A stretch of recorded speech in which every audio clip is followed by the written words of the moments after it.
Good morning, friends. Welcome back. Last class, as we already started a lesson, what is the title of the lesson? What is democracy? Why democracy? We just went through introduction part. I explained about different forms of governments which are existing at present world. We discussed about non-democratic type of governments. Democratic government again will be two types, so that is indirect democracy and direct democracy. And whereas what is the difference between direct democracy and indirect democracy, that all we discussed. In fact, we also discussed indirect democracy also. In indirect democracy, again we have two types of systems which are following by the democratic world, that is parliamentary form of system and presidential form of system. I hope you people will get back all those points what we discussed in last class. And I also explained two definitions. By going through two definitions, we can get the clarification what is the meaning of democracy. What are those two definitions? One is democracy means it is a type of government. The rulers will be elected by we people. Second one is Abraham Lincoln, who gave wonderful definition. Democracy means of the people, by the people and for the people. That means we people are electing and we people are becoming rulers and we people are making the decisions. So those two definitions will give clear idea what is meaning of democracy. And after that, we also have to know features of democracy. Again, I am saying these two, what is democracy and why democracy, we are just going through what is democracy. After completing of what is democracy, then we will go why democracy. Right. What is democracy? Definitely there are certain features we have to go. See, it is true, we cannot call every animal as one. They all are animals, there is no doubt. But tiger means there are certain features. Like humans means we have certain features. So like the same way, democracy also to be called by following certain features. What are those features? And what is democracy means? There are certain features. What are those features that I am going to explain? In democracy, rulers will be elected. But in what way it will be elected? Is there any procedure? Or they will be elected by their own? What form of government? Who will take the decisions? Government is different, because you will know those all points in future classes of 9th class and 10th class. Government means elected members, non-elected members. Non-elected members means employers. So government means elected by people, they are higher authority. We called as executive. These executive will take the decisions and that will be implemented by another part of executive we called as permanent executive. It means government employees and all. But features come to the features. The features of democracy, we can say these four. Major decisions by elected leaders. So major decisions by elected leaders. Second, free and fair electoral competition. Free and fair electoral competition. Third, one person, one vote, one value. And fourth one, rule of law and respect for rights. These four are very, very important and major features of democracy. Based on these features, we can say whether a country is really following the system of democracy or not. One more point also I want to clarify. Many democratic countries which are existing in world, there is no doubt, out of 100, for example, there were more than 200 countries which are right now in world. Out of these more than 200 countries, 193 to 194 countries which were recognized by United Nations, UNO. But out of these recognized countries also, how many countries are following the system of democracy means not all the countries, but majority of the countries are following the system of democracy. But is it true the countries which are declaring themselves or theirself that they are following the system of democracy can be identified, can be said as democracy means no. You cannot say that one. Some countries where they say they are following the system of democracy, it looks like democracy, but that is not the real democracy. That we will discuss in this lesson also, in future lessons also. But anyhow, come to this point, major decisions by elected leaders. This is the first most feature for democracy. So, what is the importance of these major decisions by elected leaders? See, elections means, as I am saying number of times, repeatedly I am saying, in democracy, the highest most body we called as government. See, again I want to classify here one more point also. Government will work through three organs of the government. One is legislature, second one is executive, third one is judiciary. Whereas legislature, executive are the one. Legislature means will make the laws, executive means will implement those laws.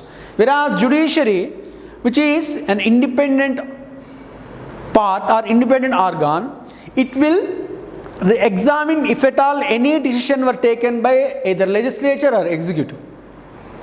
But point is, major decisions will be elected by leaders means after completing of the election, the majority party leader or majority group leader will be invited by president, or if it is in state, governor, to occupy the position as head of the government. Example, in India, after completing of elections for Lok Sabha, the majority party leader or majority group leader will be invited by President of India to come and to occupy the position of Prime Minister of India.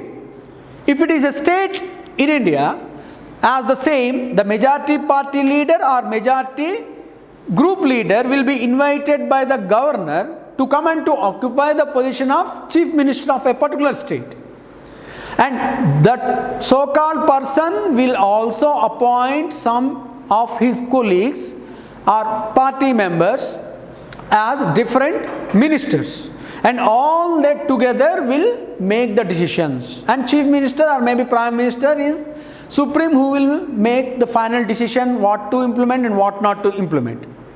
Why I am saying all these points which are very much related to this point, major decisions by elected leaders. In a country where the decision will be taken by the elected people, then it is called as perfect democracy. Example, in India, if the decision was taken by the government, that is example central government, the central government taken means it will be said as correct, because people gave power to make the laws and take the decisions for a particular period by casting their vote so that they can take. But how they will take? They will take their decisions after getting approval from legislature. So any law will not directly will make as law. That law will be made first in the name of a bill, that means proposal. The proposal will be prepared by the concerned minister and get the approval from cabinet, and after getting approval, that bill will be introduced in the house, and after approving of the houses of parliament, it will be sent to President of India, and after assigning the of president, it will be again returned back to the government and it will be implemented as a law. This is in fact the procedure. So in that process, legislature will make the laws. So all the elected people will sit, will discuss, debate, and finally the decision will come out. It may be favor or it may not be favor, that is secondary. So in such way, if any law made means, we can say yes, the decisions are taken by the elected leaders. That is said to be as good democracy. But elected leaders means what? See, elected leaders means there are different ways of election. Example, in India, for a particular period, elections will be announced by Election Commission of India, and it will be performed, or it will be conducted, and after getting of after completing of the election procedure, will be finally declared who won the election, and everything it will be. But some countries where the leaders will not be elected directly by the people, by themselves will declare, and by following certain procedures, they declare that they are elected leaders. We go for an example of that point, that is about country called as the neighboring country Pakistan.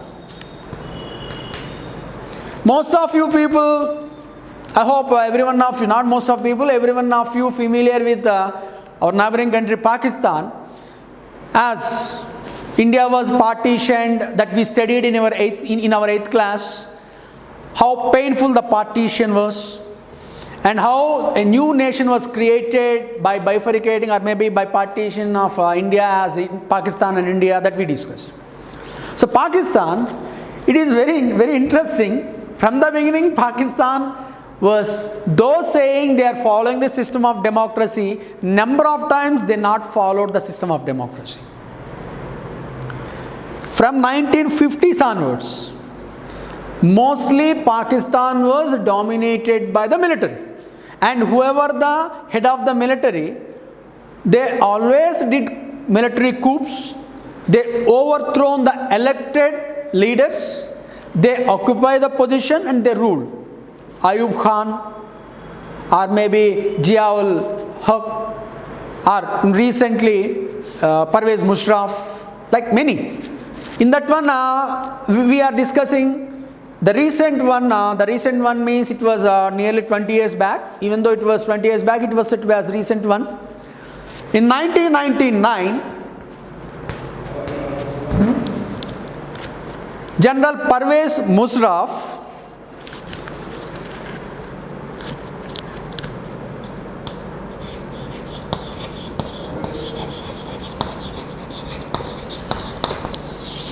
that is October 1999, General Parvez Musharraf, who did a military coup and overthrown the elected government of Nawaz Sharif, and he declared as the ruler, and by 2002 he conducted a plebiscite. Through the plebiscite he became as president, and there he not stopped. Again in 2002 he did amendments for Constitution of Pakistan, and he declared that some changes are necessary. After completing of amendments in 2002, elections were conducted to all the assemblies of various states in Pakistan, and all those elected governments were given limited powers, and the highest most powers were given to a group of people.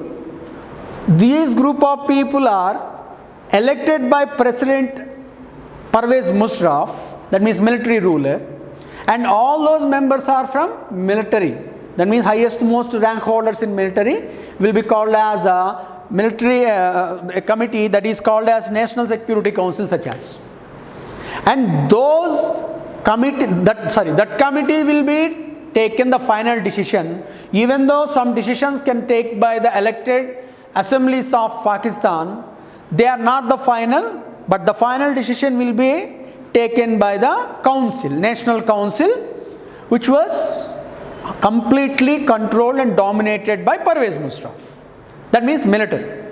So under that circumstances, we cannot call that as a democratic nation.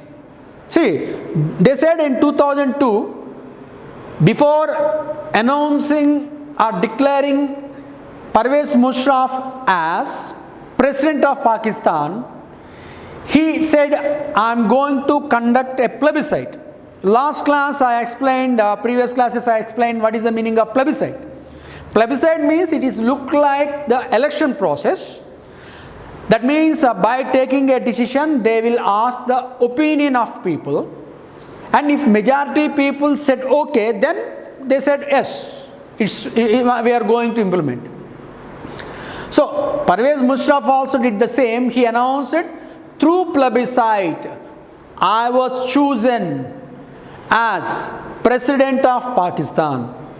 But there are so many criticisms came on that plebiscite.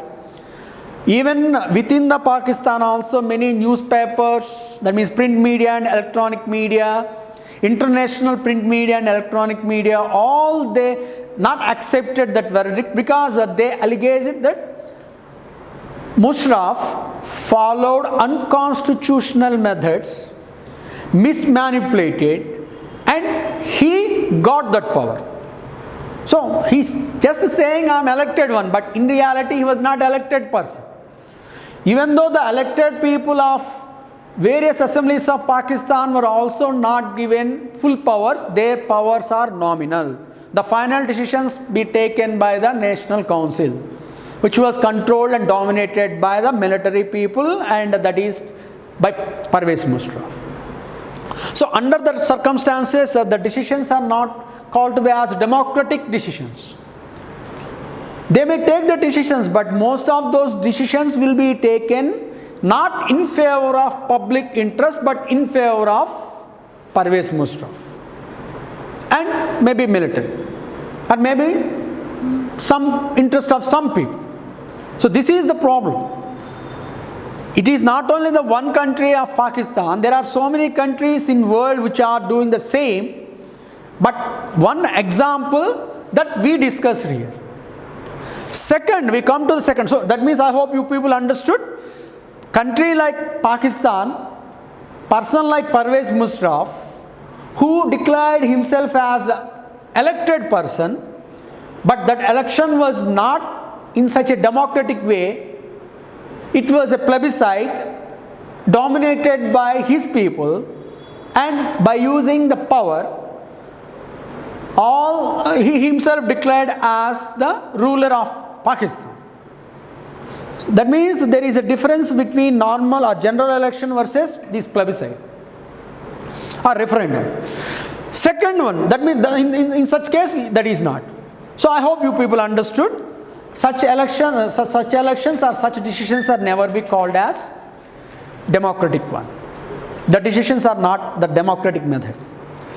Come to the next point of free and fair electoral competition. So free and fair electoral competition is another important point. What is the meaning of free and fair electoral competition?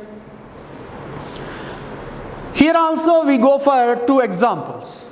See, elections should give a chance every elected voter to come free, to come freely and to use his right to vote, so that he can be part of formation of a new government. Then we called as a free manner. Example, as just now we discussed one point, there was maybe election, but there was no free and fair election. What is the one more important point? What is the meaning of exactly democracy? As the definition we discussed, democracy means a form of government in which we people will elect the rulers. That means we people to elect the voters. That is only called as democracy. If we people were not given a chance to elect our representatives, then how can we call that as democracy?